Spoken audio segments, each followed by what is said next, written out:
Hello fam, welcome to my YouTube channel. ಇದು ಭಾನುವಾರ ಸಂಜೆ ವ್ಲಾಗ್. ನಮ್ಮ ಅಜ್ಜಿ ಊರಿಂದ ಬಂದಿದ್ರು ಅಂತ ಹೇಳಿ ಅವ್ರಿಗೆ ಉಪ್ಸಾರು ಮಾಡೋಣ ಅಂತ ಮಾಡ್ತಾಯಿದ್ದೀನಿ. ಯಾಕಂದರೆ ಅವ್ರು ನಾನ್ ವೆಜ್ ತಿನ್ನಲ್ಲ. ಮೊದಲು ಹುಳ್ಳಿಕಾಳನ್ನ ಚೆನ್ನಾಗಿ ಹುರ್ಕೊಬಿಡ್ತೀನಿ. ನಂತರ ಒಂದು ಕುಕ್ಕರ್ಗೆ ಹಾಕಿ ಒಂದು 3-4 ವಿಜಲ್ಲು 2 ಟೊಮೊಟೊನ ಹಾಕಿ ಕೂಗಿಸ್ಕೊತೀನಿ. ಸೊಪ್ಪನ್ನ ತೊಳೆದಿಟ್ಕೊತೀನಿ, ಅಷ್ಟರಲ್ಲಿ ವಿಜಲ್ ಕೂಡ ಬರುತ್ತೆ. ಅದಾದಮೇಲೆ ಆ ಟೊಮೊಟೊನ ನಾನು ಒಂದು ಮಿಕ್ಸಿ ಜಾರ್ಗೆ ಹಾಕಿ ಸ್ವಲ್ಪ ಖಾರ ಹಾಕಿ ರುಬ್ಬಿಟ್ಕೊತೀನಿ. ನಂತರ ಒಂದು ಪಾತ್ರೆಗೆ ಹುಳ್ಳಿಕಾಳು ಮತ್ತು ಉಪ್ಸಾರು ಮತ್ತು ಸೊಪ್ಪನ್ನ ಹಾಕಿ ನಾವೇನು ಆಡಿಸಿಟ್ಕೊಂಡಿರ್ತೀವಿ ಅದನ್ನು ಹಾಕಿ ನೀರು ಹೆಚ್ಚಿಸ್ಕೊಂಡು ಉಪ್ಪು ಹಾಕ್ಬಿಟ್ಟು ಒಂದು 10 ನಿಮಿಷ ಬೇಯಿಸಿದ್ರೆ ರೆಡಿ ಆಗುತ್ತೆ. ಪಕ್ಕದಲ್ಲೇ ನಾನು ಮುದ್ದೆಗೂ ಕೂಡ ಇಟ್ಟಿರ್ತೀನಿ. ಉಪ್ಸಾರಿಗೆ ಮುದ್ದೆ ಇಲ್ಲದೆ ಏನು ಚೆನ್ನಾಗಿರುತ್ತೆ. ಸೊಪ್ಪು ಕೂಡ ಬೇಯಿತು.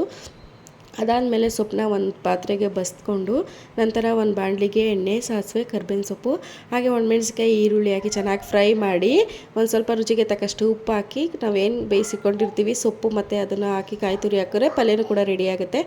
ಹೀಗೆಲ್ಲ ಊಟ ಮಾಡಿದ್ರೆ ತುಂಬಾ ಖುಷಿಯಾಗುತ್ತೆ. ಈ ವಿಡಿಯೋ ಇಷ್ಟ ಆದರೆ ಹಾಗೆ ಒಂದು ಲೈಕ್ ಮಾಡಿ. Thank you for watching. Bye. See you next video.